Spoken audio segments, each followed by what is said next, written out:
Salutations à toutes et à tous. J'ai l'immense plaisir de recevoir la professeure Irène Aciba d'Almeida, qui est professeure émérite à l'Université d'Arizona. C'est aussi une spécialiste de la littérature féminine et une critique littéraire. Comme critique littéraire, elle vient de publier un ouvrage sur Olympe Bellikenum, écrivain, rebelle et visionnaire. Mais ce qui nous intéresse, cher professeur émérite, c'est de savoir dans votre œuvre, dans votre production, quel en est l'axe principal? Eh bien, l'axe principal, c'est la littérature féminine. C'est ce qui m'inspire depuis les années 90.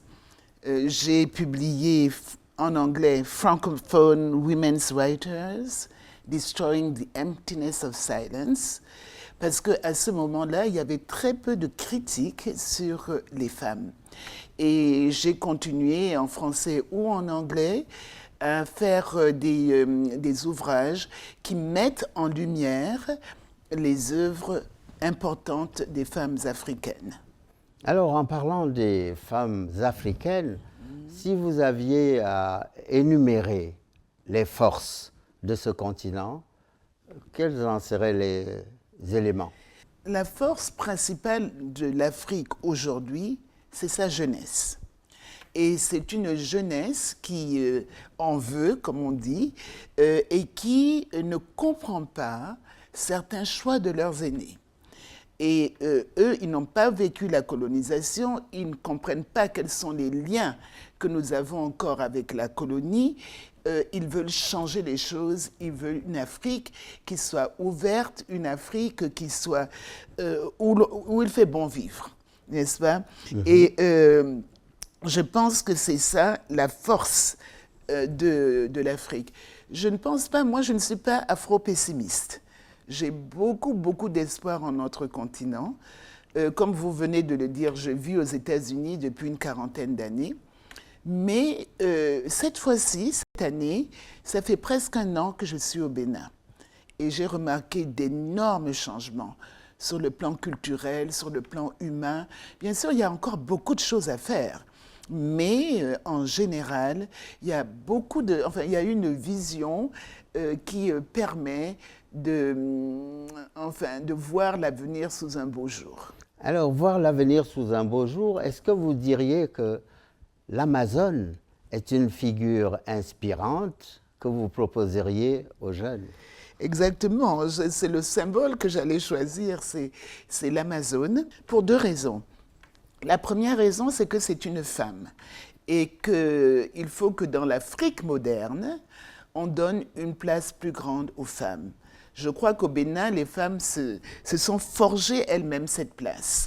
Parce que je vous disais, dans les années 90, il y avait peu de femmes au sommet de l'État, dans beaucoup de branches. Et maintenant, c'est vraiment un assemblage de brain power, n'est-ce pas, que nous avons des femmes aujourd'hui. Et c'est vraiment une chose très belle à voir. Et je pense que l'Amazone, donc, parce que c'est une femme, et deuxièmement, parce que le symbole qu'elle représente, c'est la force. N'est-ce pas? C'est la force, c'est le fait de se défendre contre l'ennemi, quel qu'il soit. La force aussi, si vous permettez, c'est la biographie que vous venez de consacrer à un monstre sacré de la littérature béninoise, Olympe Bellikenum. Comment le présenter ou en tous les cas, comment tirer de sa littérature des éléments qui peuvent eux aussi être des symboles puissants? Oui, alors Olympe Bellikenum est une icône de la littérature béninoise et même africaine.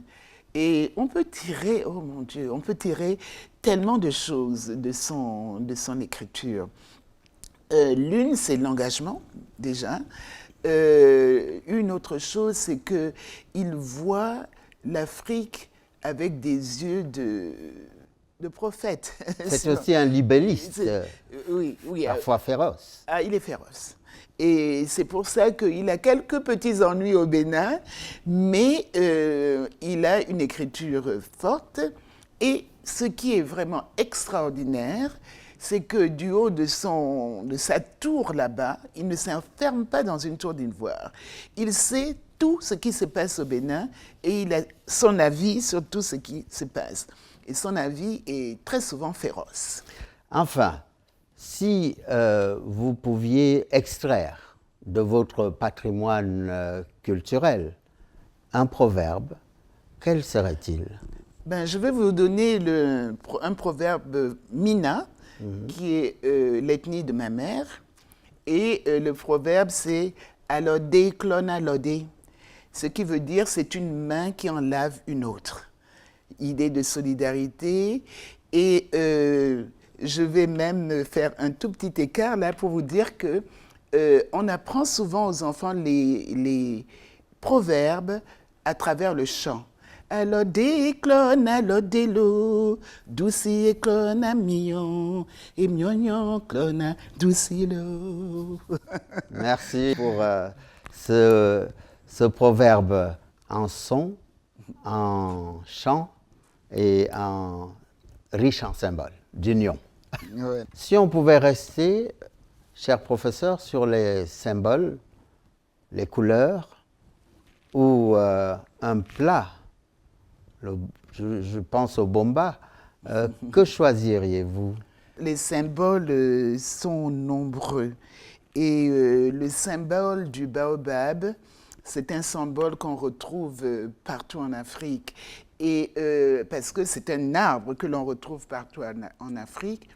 Il y a aussi le fromager. Il y a aussi le fromager. Ils se ressemblent, ces deux arbres, de toute façon. Et il y a un proverbe que je ne peux pas vous dire en langue africaine, mais aussi qui dit que le savoir, c'est comme le baobab, et qu'on ne peut pas l'entourer de ses deux mains. Donc, il faut toujours tendre à essayer d'en entourer davantage.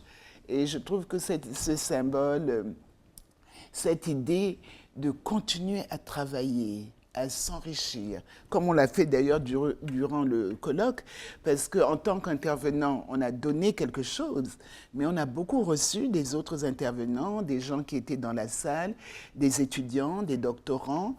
Et je trouve que, bon, c'est, comme dirait Senghor, le donner et le recevoir. On a beaucoup donné, mais on a beaucoup reçu également. Alors, vous avez beaucoup reçu. Est-ce qu'il y a un élément de ce que vous avez reçu qui vous semble porteur à la fois en adéquation avec ce que vous enseignez Oui. aux étudiants et ce que vous ramènerez dans vos bagages? Ce que nous avons reçu, c'est d'abord une chaleur académique.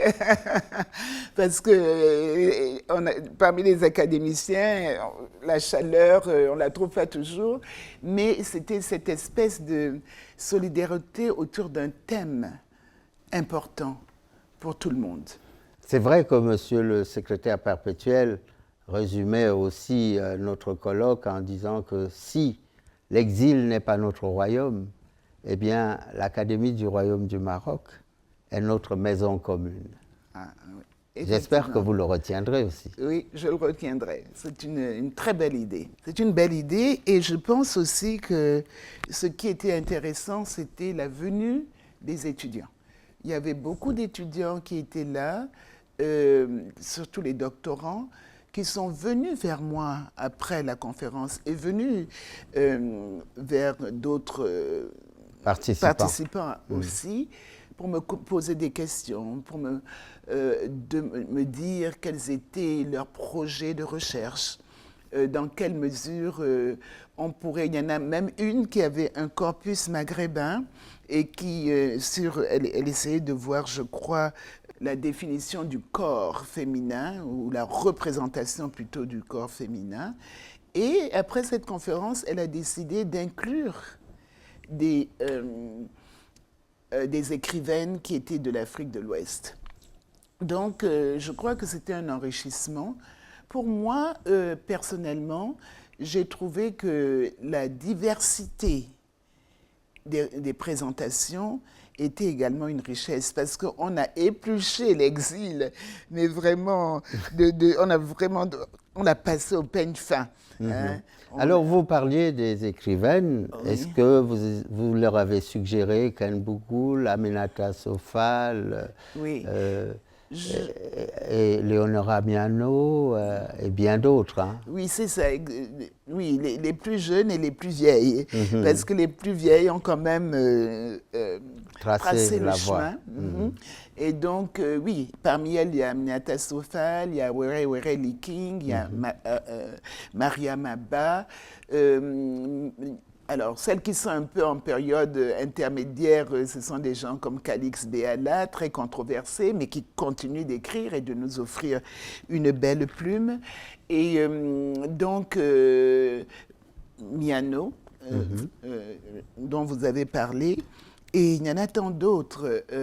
Djaïli Amadou Amal, Voilà. Véronique Tadjo, Tadjo, oui. il y en a beaucoup. Oui. Véronique Tadjo a une très belle plume également.